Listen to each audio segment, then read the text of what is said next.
ओम साई राम शुभ सकाळ। आजिर साई संदेश रे बाबा कहउचंती मोर प्रिय संतान तुमे तुम बाबांक उपरे पूर्ण विश्वास रख। तुमर प्रत्येकटी कार्य करि चाल। तुमर एही कठिन परिस्थिति रु बाहरिबाकू चाहुअछ ना?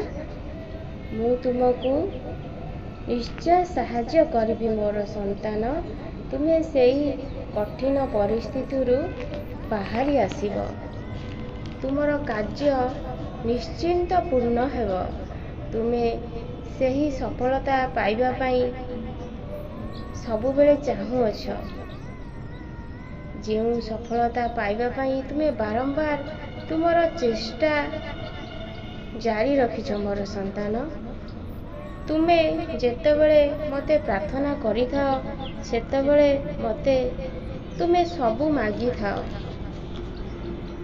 एबे तुमे जेउ कष्टर दिन देकी गति करुछ, तुमे जो कष्ट जंत्रणा पाउअछ से कथा मते सबु जणा मोर संतान।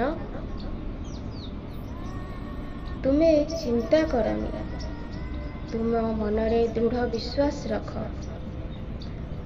तुमको किछि दिन भितरे से समस्यार समाधान रु निश्चय रक्षा करिबे। एबे तुमर गोटे काम सबु बेले ईश्वर को नाम स्मरण कर। तुमे भाबुछ से समस्यार समाधान रास्ता मते बाबा तुमे केबे देखैब? मोर संतान, तुमर बारंबार प्रार्थना फल रे ईश्वर तुमको से सफलतार द्वार खोलिबाकू जाउछंती मोर संतान। तुम पाई तुमर प्रार्थना मु स्वीकार करिछि मोर संतान। सेथिलागी तुम पाई से सफलतार द्वार मु खोलिबाकू जाउअछि। जहार अपेक्षा तुमे बहुत दिनरू करी आसीअछ मोर संतान। तुमको से सफलता निश्चय मिलिब।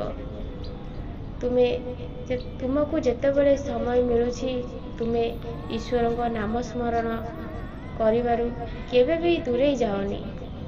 तुमको बहुत जल्दी बहुत शीघ्र बहुत बड़ खुशी खबर मिलिब मोर संतान। तुमे से समय को अपेक्षा कर। से समय तुम पाखरे, सेथिलागी तुमे तुमर कर्म ठीक भावरे कर। काहारी मनरे कष्ट दियोनी। भोकिला को केबे भी खाली हाथ रे पठे दियोनी।